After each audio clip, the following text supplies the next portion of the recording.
Setiap orang pasti pernah terluka dengan tindakan atau kata-kata seseorang.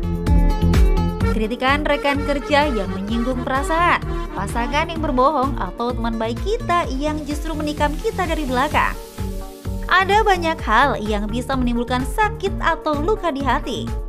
Luka-luka tersebut tak jarang masih membekas kuat dalam ingatan kita sehingga mengganggu kehidupan sehari-hari. Nah, momen Idul Fitri adalah saat yang tepat untuk memaafkan. Bukan sekedar tradisi atau basa-basi belaka, memaafkan juga memiliki manfaat untuk kesehatan jiwa serta raga kita. Melansir data Johns Hopkins Medicine, memaafkan dapat menurunkan risiko serangan jantung serta menyeimbangkan tekanan darah. Nah, apalagi ya manfaat memaafkan untuk kesehatan? Benarkah memaafkan dapat sembuhkan banyak penyakit? Simak jawabannya di Hidup Sehat hari ini. Kembali lagi di Hidup Sehat. Nah pemirsa, tadi yang jadi pertanyaan ya, katanya memaafkan ini bisa menyembuhkan berbagai penyakit. Dokter Eklas, bener nggak tuh? Sejuta penyakit. Nah, apakah benar demikian? Kita langsung saja tanya pada ahlinya ya, Intan ya. Dr. Isa M. Nur, spesialis kesehatan jiwa. Ya, Dok. Apa kabar, Dok? Baik. Ya, kita saling memaafkan ya, Dok ya. Oke. Semua ya. Halo dokter, apa kabar? Baik, terima kasih. Dokter, ini kan sebentar lagi momen lebaran ya dok ya. Ya. Biasanya kita saling memaafkan satu sama lainnya. Katanya ini banyak sekali manfaat dari saling memaafkan. Ya. Bisa menyembuhkan berbagai penyakit. Itu benar ya dok ya? Faktanya betul. Oke. Oke. Oh, kenapa tuh dok? Kenapa memaafkan bisa apa hubungannya gitu dok? Sama misalnya kayak bisa Kesehatan. menyembuhkan berbagai penyakit Ya. dan juga kesehatan. Karena kalau kita memaafkan kan berarti hormon dan kestabilan dari psikologis kitanya juga menjadi lebih baik. Tentunya berpengaruh pada fungsi tanda-tanda aktivitas organ tubuh kita menjadi baik juga begitu. Oh, jadi ada hubungannya ya dengan perasaan dan juga otak. Segala macam. Nah, terutama organ apa tuh dokter? Biasanya sih kita yang paling utama ya tentu jantung ya. Oh, oke. Agar iramanya Kesehatan menjadi jantung. lebih teratur, kesehatan jantung betul. Ya. Oke. Oke. Nah, Ya. dokter, Kuali- ini banyak juga ya pertanyaan-pertanyaan di luar. Iya, Ini aku banyak banget, aku kayaknya udah pingin nyerobot Pingin aja. bertanya Dokter banget Eko, ya. silakan ya dokter Eko, kasihan dari tadi aku terus yang Dokter, tanya. masyarakat ingin tahu apakah katanya kualitas tidur akan lebih baik, jauh lebih baik dengan memaafkan kesalahan diri dan orang lain. Fakta atau mitos, Dok?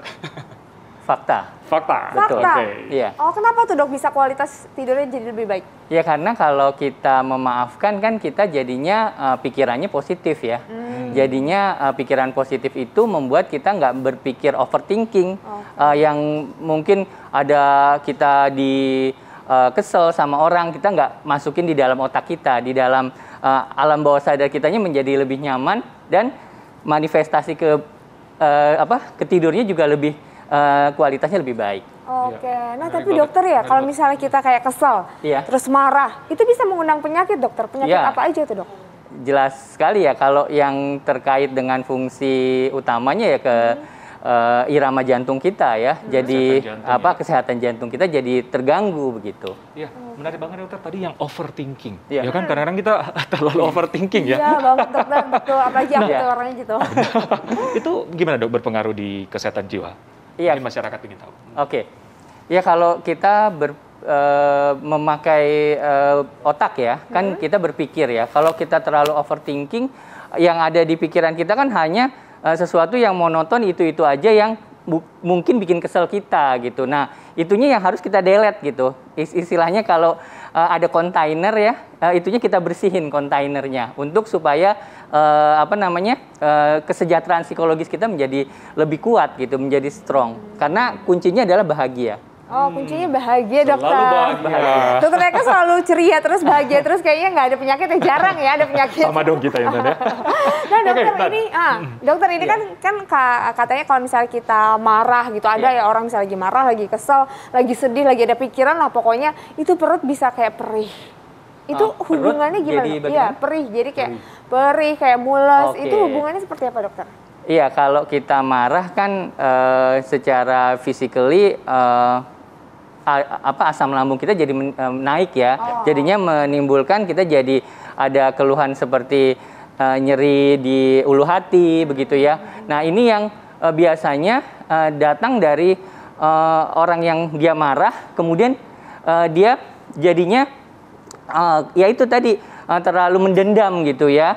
Jadi pengen ngebales gitu. Jadinya akhirnya dia apa namanya fungsi ininya asam lambungnya jadi meningkat begitu.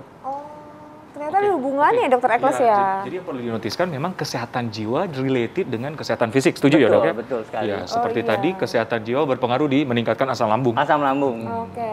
Nah dokter. Oke. Nah ini kan memaafkan juga membantu menurunkan tingkat kecemasan, depresi dan stres. Fakta atau mitos dok?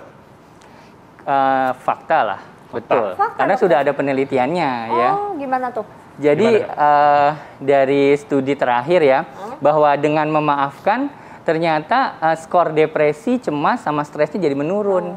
Dan dia lebih bisa mengontrol emosinya seperti itu. Jadi lebih positif thinking lah istilahnya gitu. Oke. Itu Jadi selalu berpikiran positif thinking, sangat juga berpengaruh bagi kesehatan fisik dokter ya? Betul sekali. Ya, tapi dokter kan kadang-kadang ada ya dok ya, kayak sedikit-sedikit keresahan. Nah sebenarnya keresahan atau misalnya kayak overthinkingnya seperti apa sih yang batasannya sampai yang bisa mengganggu kesehatan itu gimana dok? Oke, kalau yang tadi dikatakan overthinking ya, jadi banyak pikiran. Kalau aktivitas harian kitanya jadi terganggu, itu udah namanya disorder, udah gangguan.